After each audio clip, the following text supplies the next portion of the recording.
Well, we're back here again for another exciting episode of Leadership in the Urban Market.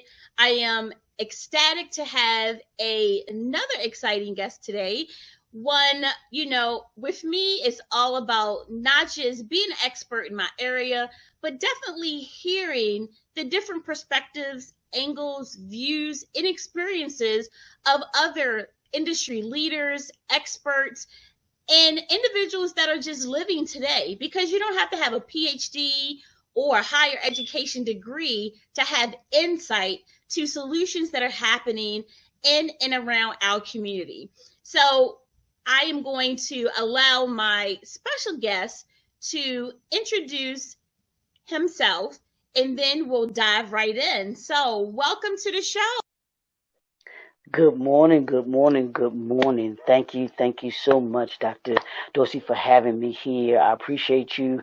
My name is Dr. Leroy McKenzie Jr., the Impact Builder. And what I do is I simply assist individuals and organizations to be able to bring their vision to reality. And I do that with my company, DTD Enterprises, LLC. We are a business consulting firm located right here in the great city of Baltimore. And I'm just ecstatic about being here. Looking forward to this great conversation on leadership, on partnerships, and education, which is something that I am and big advocate of, formal education and informal education. So I'm looking forward to having this conversation with you. Thank you for having me, and let's have some fun.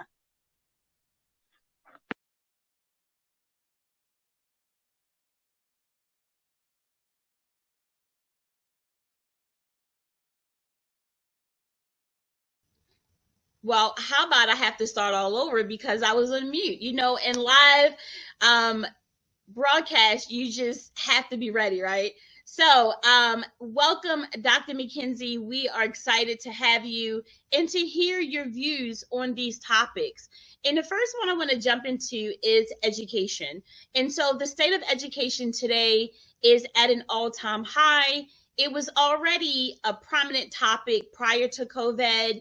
It kind of went in unconventional directions during COVID.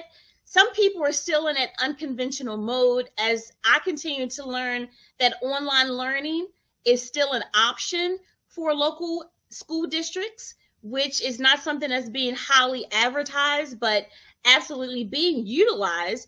And then as we're trying to come off this post-pandemic as closely as possible, trying to get back into some sense of normalcy in education. And so my first question to you happens to be, what are your thoughts on the state of education, K-12, and even moving up into higher education? Is it better? Is it worse? Is it a combination of? What are your thoughts on those topics? Well, I think it's a combination of both, to be honest with you, because I think what the pandemic kind of forced us to do was to shift. And there's this shift in education, just like there's a shift in entrepreneurship and everything else that we do, that's going on now.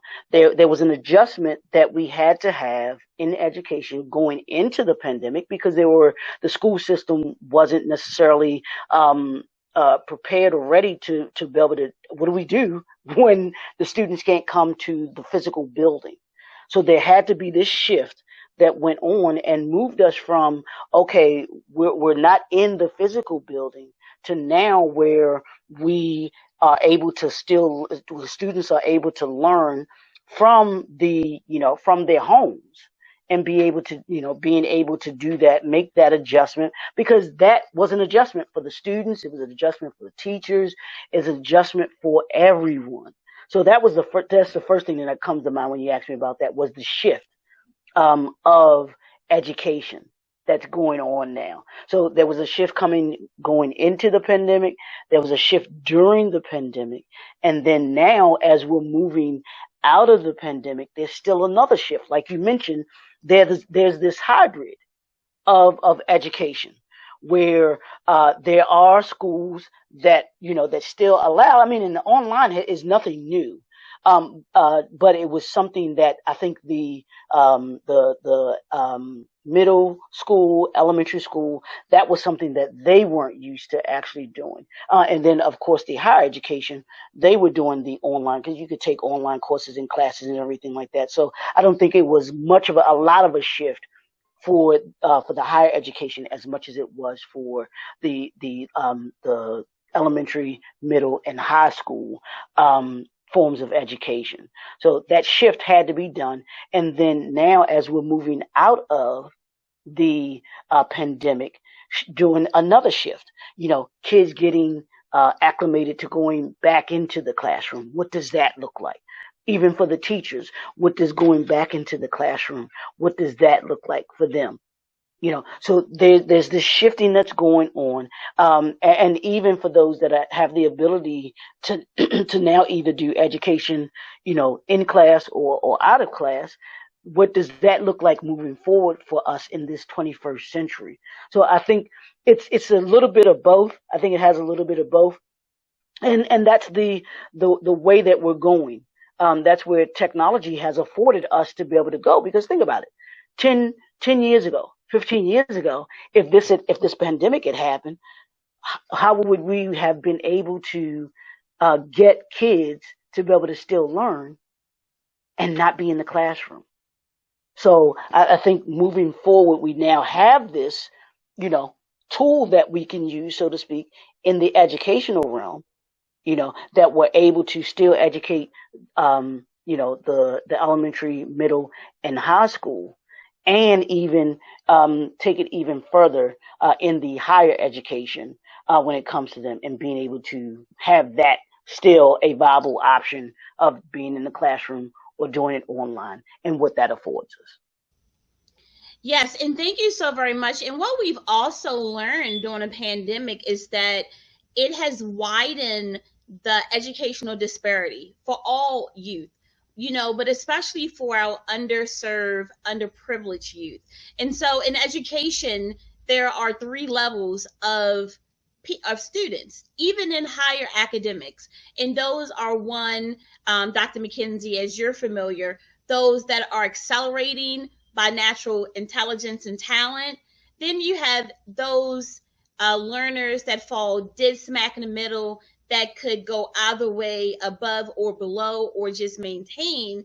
And then we have those that fall below the academic curve, that may be struggling a little or have a multitude of variables outside of their control that are impeding education, such as at home, not having enough food, transportation, living, and it makes them a little more at risk for actually doing well in the classroom outside of what they're already struggling with intellectually to meet the standards. And so what are your thoughts, Dr. McKenzie, on the state of education with not so much our higher achieving youth, but those that are on the border, such as our average students, as well as our underserved population, and their aspirations are really being able to bounce back, and with one day hopes of going on to the next level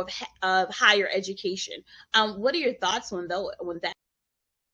Yeah, I really think, and you brought up something that I think is key, and I learned, and this from a business perspective, but you made me start to think of it from an educational perspective.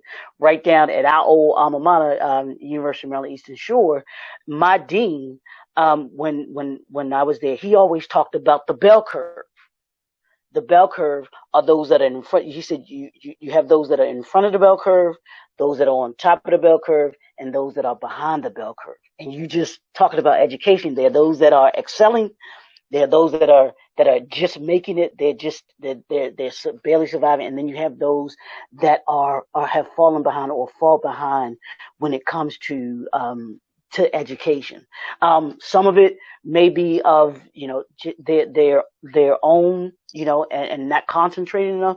But then there are also those extenuating circumstances that you talked about with their, it might be their living arrangements, their living environment, the environment that we're in, even the schools that they're in. We have some schools that are very subpar when it comes to providing just the environment that makes it conducive for students to learn. And we put a lot of pressure on students to have to learn in these subpar conditions, and we expect them to excel. Now, you're going to have some that will excel no matter what because they're just exceptional. They're going to persevere through because that's what they do. But then you have those that maybe just barely surviving, and those that fall behind because of the conditions. So, and if we're able to fix the conditions, then some of those that have fallen behind the bell curve will be able to make it better. They'll be able to do better in school, to be able to make better grades, and be able to move forward and move on to other higher education, if you will. But if they aren't given the proper tools and the proper environment to be able to do that, then we give them no chance at all. And it's about giving them the best opportunity to be able to do that. We have to put our students in the best position to be able to learn. And I think that's part of the responsibility of the educational system that's lacking and needs to step up in order for our students to be able to be the best that they can be and to move on into life, into the working world. If they aren't properly educated and they don't have the tools that they need in order to be able to move to that next level, whatever that next level of education is, then we do them a disservice. So I think, to me, that's where I see it from that particular standpoint. Yes, absolutely. And I want to piggyback on something that you mentioned. You use tools, in order to really be able to close the gap with these populations and reduce the disparity while increasing their opportunity to do well further in life.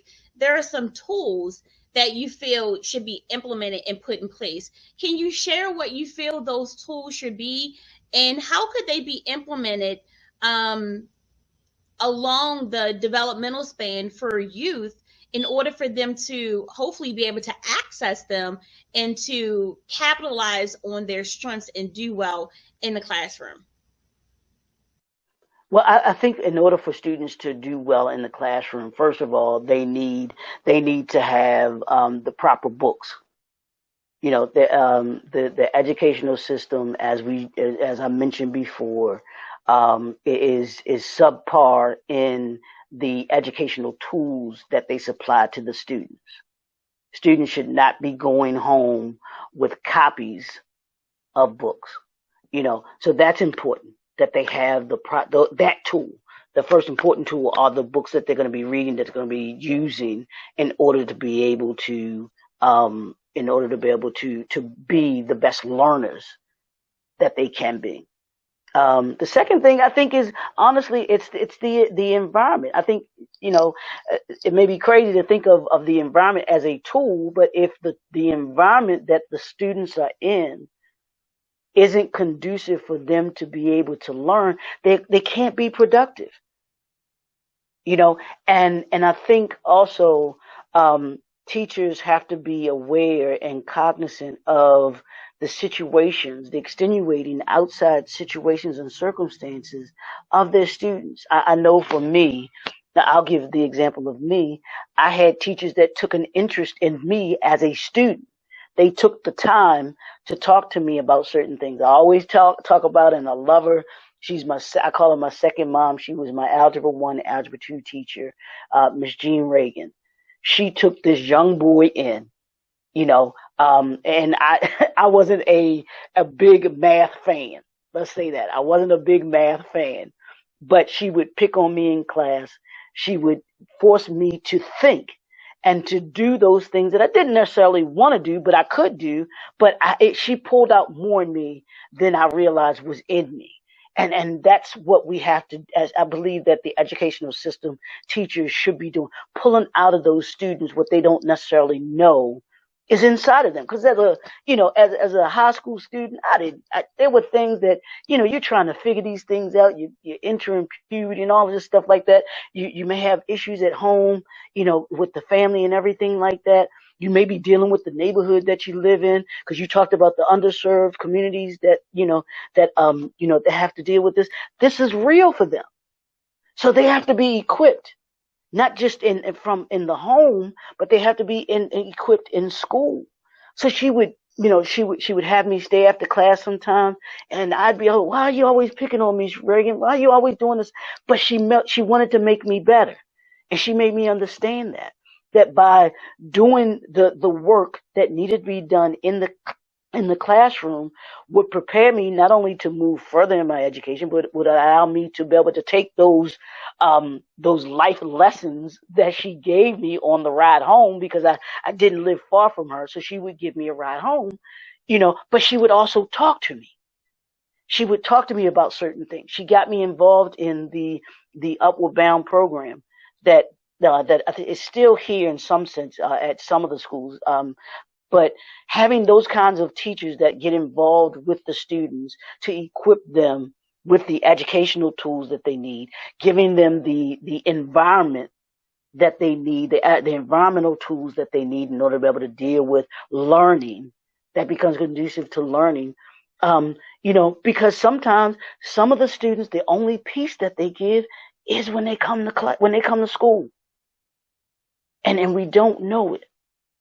And if the teachers take the time to understand that student that may be behind the bell curve and why they're behind in the bell curve, it can bode well for them using this tool, the ultimate tool that they have, which is their mind, and understanding who they are, what they can accomplish, and what they can do.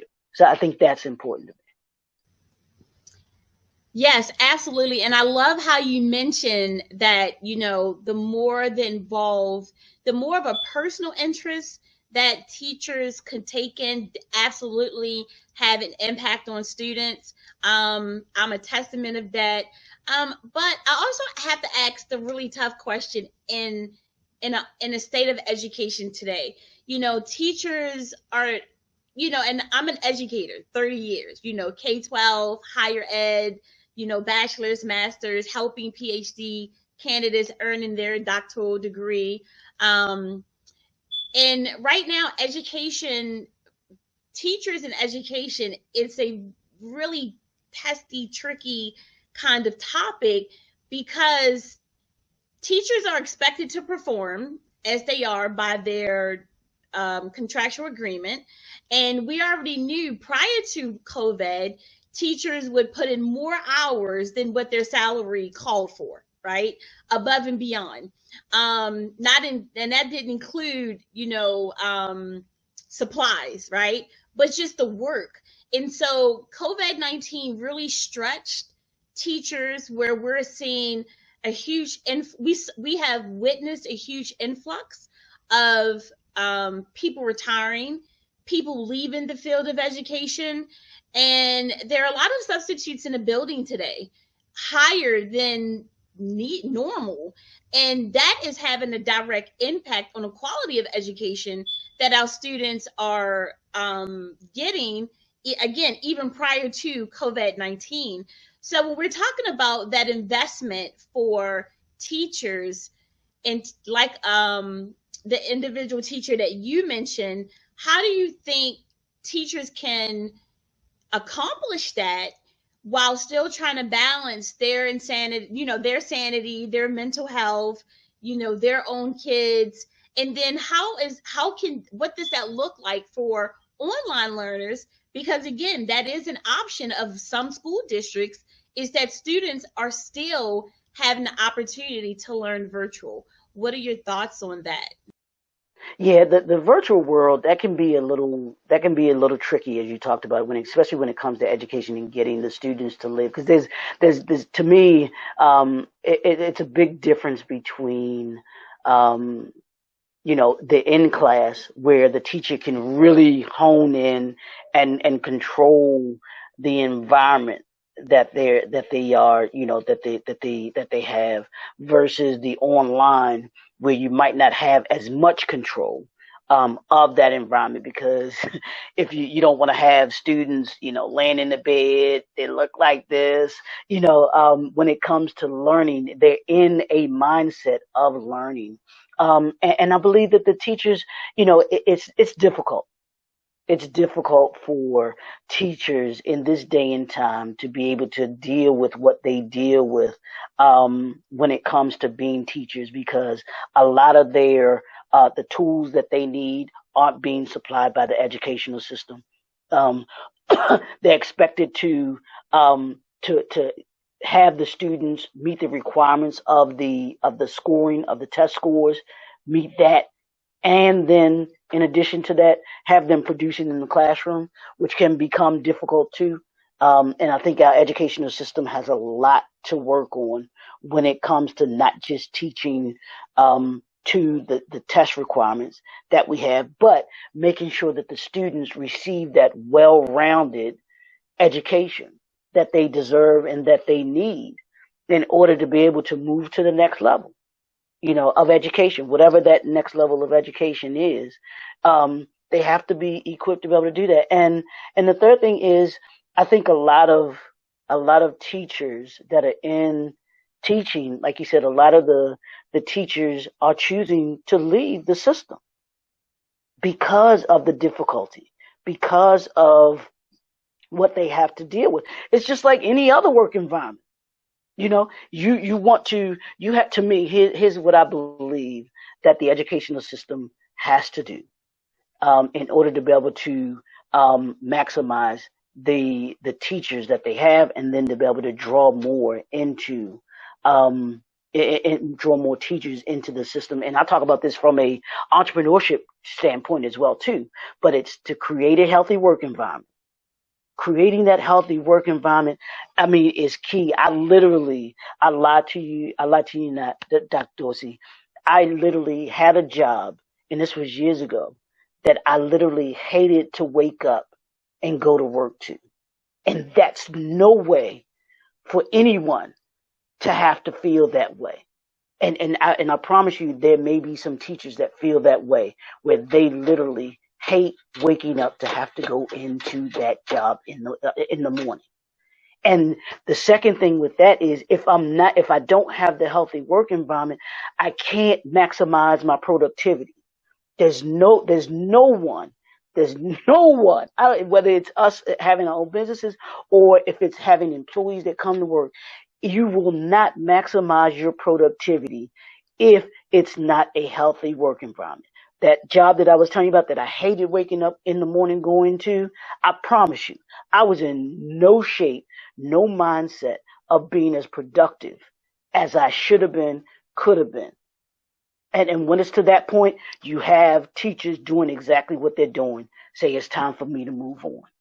So we have to create that healthy work environment to be able to maximize the productivity, not only of the teachers, but to maximize the productivity of the students. And then what that will do is, to me, that will give you that positive output. The graduation rate of students, that bottom line of having more students graduate on time, at the reading level, mathematical level, all of those levels that they should be, to be able to move on to the next grade. Those are three things I think that the education system can do immediately in order to be able to try and curb what is currently going on in the educational system. Yes, and thank you so very much for that. And, it's always great to at least have some solutions and tools that could be considered, and or implemented, or may very well be implementing right now. And, when we're also talking about the state of education, it often falls back on that of parents. You often hear it begins at home, it ends at home, it needs to be birthed at home, growth at home. I know growth is not a word here. You like charge my heart, not my head. Not my mind. However, where does parents, in your perspective, Dr. McKenzie, play in when we're talking about those students that are average, falling below the typical acceleration in growth, when we're talking about, the state of education today for teachers, what the school system could do slightly different or better, in terms of culture and environment. In your perspective, in bringing this to a holistic viewpoint, where should, or do parents currently play in education from an overall standpoint, and especially in the best interest of students? Yeah, well, the parents, it starts with them. It's first and foremost, they are the most vital piece to their children getting the education that they should be getting. And honestly, parents have to demand it. That means going to the PTA meetings. That means having a relationship with the teachers of your children. How involved are you as a parent with your kids' teachers? Do they know your name? Do they see you? Does I would say it like this, Dr. Dorsey, does your does your child have the fear in them that if their teacher were to say, "I'm going to tell your mother," that it'd be like they're going to straighten up? That's what I believe. I know I grew up with, and I'm quite sure you grew up with that same discipline. You did not want your mama or your daddy having to come up to the school to talk to your teacher or your principal, and you went acting up. That's what I believe parents have gotten away from. The involvement in the PTA, the involvement in the involvement in those surrounding aspects of the school system that impact you. Having the, like we talked about, having the environment. Do the schools buildings have the adequate operation that they need in order for the students to be there? Is that there? That's your responsibility as a parent to say, hey, I like the way that the environment that my child is in, or I don't like it. What are you all going to do to fix it? And then you put the onus on the educational system to fix those things that they are responsible for fixing. And then the parent is responsible for doing their part with the child, with the student, making sure that they're doing their homework, making sure that they have a home environment that is conducive for them to learn as well. Because that's important too. I can't just tell the teachers and the principals, hold them accountable for creating this environment in school, but I'm not doing the same thing at home for them. You do a child a disservice when you don't do that. So I think it's vital for the parents to step up in that way, to one, create that environment at home that's conducive for the students to be able to learn and to be able to do what it is that they need to do at home, doing their homework, studying, being what kids do. Study, do your homework, clean your room. That's your responsibility, making sure that they do those things. And then at school, the teachers doing their part, the parents having the conversations with the teachers to ensure that they're doing what they're supposed to be doing in school, and correcting the behavior or rewarding the behavior, when they do the things that are correct in both ends. So I think, to me, that's, I believe, what the part that the parents play in being able to make sure that the students are the best students.